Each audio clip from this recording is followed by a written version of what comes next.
Alright, so time to play some Heretic. For instance, E1M4, the guard tower. Whoa, I thought I just hit the volume. Oh yeah, of course the master volume is...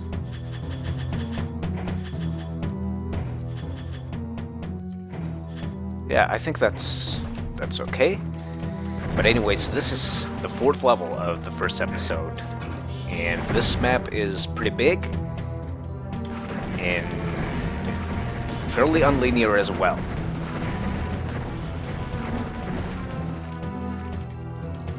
And you probably want to start out from this main courtyard, and you want to really be specific, especially when you go for like 100%, because it's fairly easy to miss a lot of enemies here, because there are so many of these tiny corridors with these gargoyles and everything, and you probably heard that, and those guys are nitro golems, so they shoot those homing skulls. So they are pretty much the same as golem, except that they are capable of shooting actual projectiles at you. So those guys are actually pretty frequent in some of the later episodes of the game. And on that platform we can see the yellow key, but at this stage we don't have a way to get there just yet. So we need to find a switch and raise a bridge over there. And yeah, this is one of my favorite Heretic maps, and I also admire the design of this. And I probably want to go through here, because there are just like so many of these tiny places where you can just easily miss a lot of enemies. And you might want to use your auto map also to kind of establish a little bit of a better understanding where you have been and where you have not been just yet.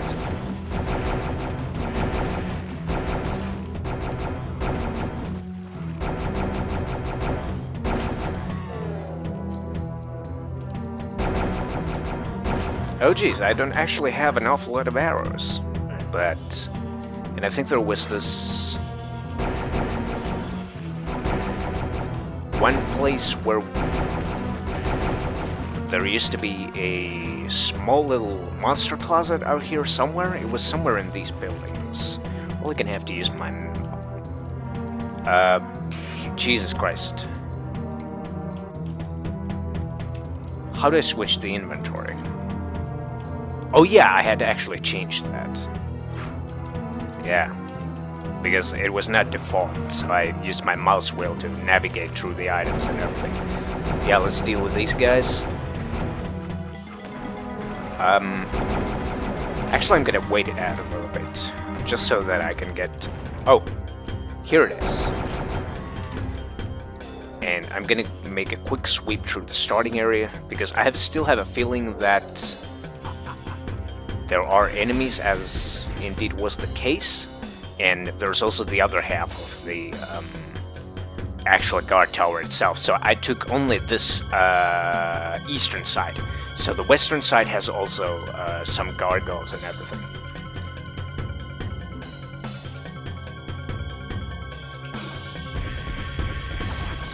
But you can actually complete this fairly quickly if you know what to go, where to go and everything. And also, the starting area is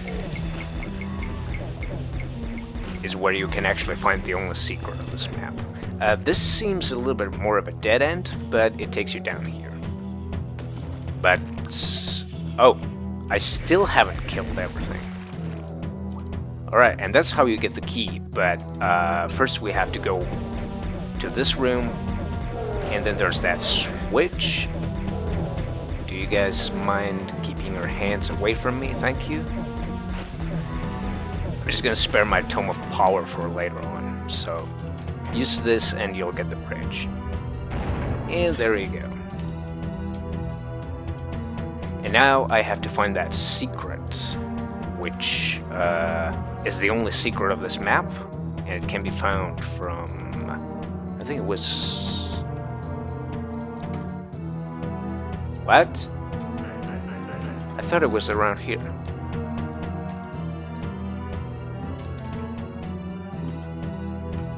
Oh. But yeah, this is how you get to it.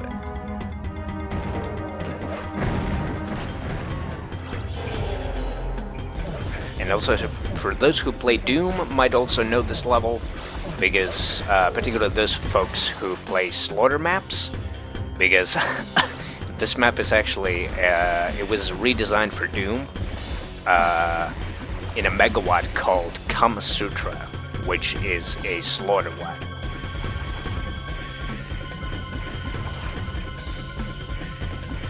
And I think it was map 23 of that particular megawatt. Right.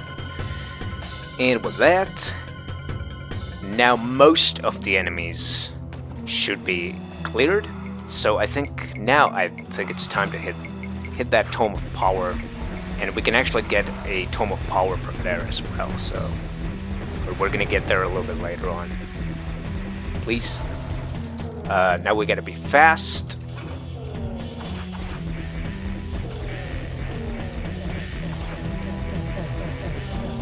Make the most of it. Thank you. Out of the way, please.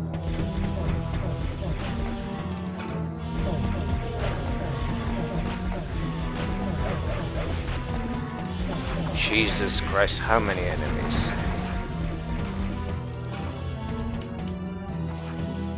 Oh yeah, I can't get there just yet. And of course, here we do have the green door, but at this stage we don't have the key, so no business. No business going there.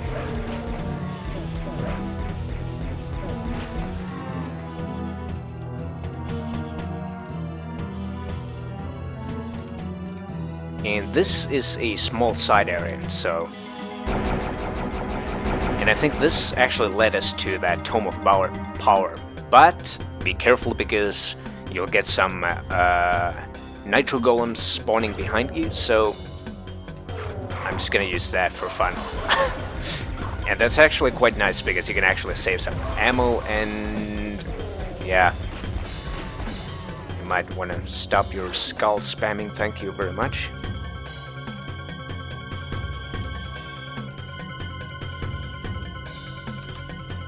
And through this area we probably have to drop around here. Let's get some of these mini pickups. And then we have the green key and a ton of gargoyles. So, I don't know. Probably I'm gonna spare that Tome of Power for the next map.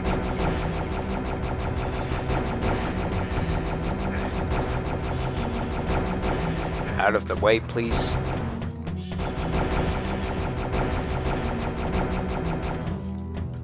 Okay, so earlier on I was complaining that I didn't have enough arrows, but look how many arrows I have right now. So 100, so that's not too bad.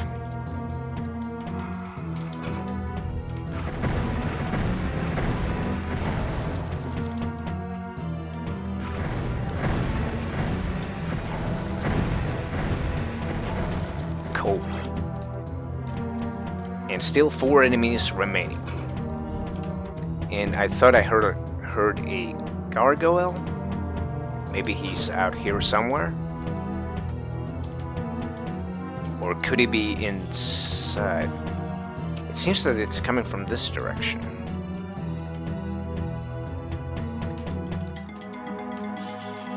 Yeah. Well, that's nice.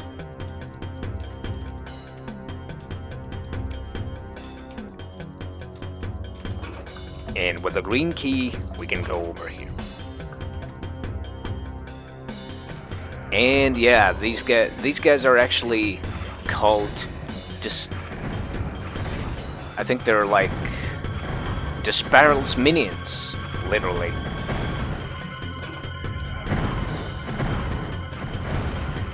Or his disciples. Right, I'm gonna do that final hoarding thing. Probably. Oh wait, actually it won't do any difference, because I can use this quartz flask and my item count is obviously going to be reset at the beginning of the next level. But yeah, that's how it's done. the guard tower. Yeah. Nothing like too difficult, but it's only that those wandering monsters can be a little bit of a nuisance here because of the sheer scale of that opening area and things like that. So, but also it's nicely designed map too.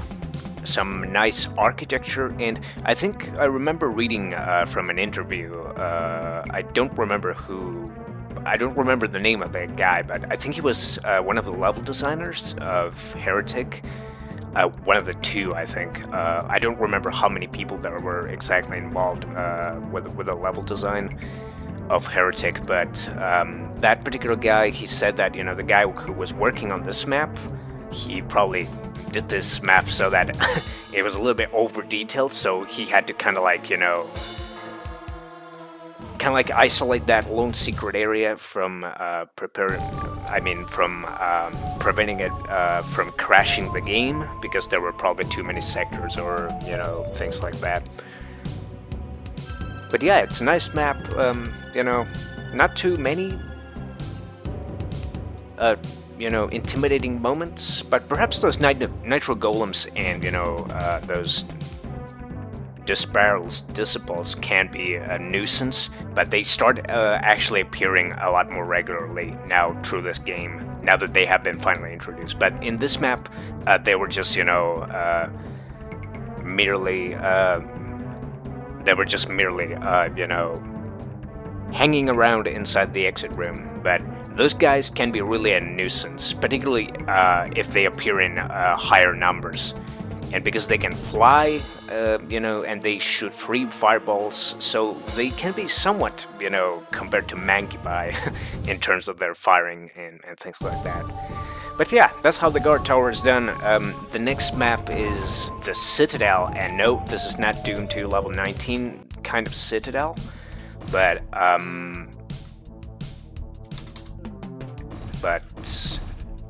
yeah, here it is. I'm probably gonna take some time to familiarize myself with this one, because the Citadel is one of the most...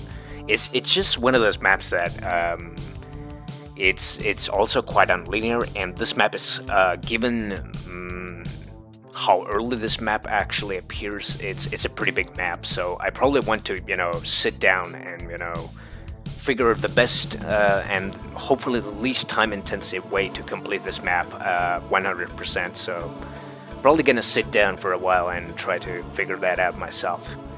But yeah, that's how E1M4, the guard tower, is done. It was more of a breather, kind of straightforward and things like that. But yeah, that's how it's done. So yeah, see you around.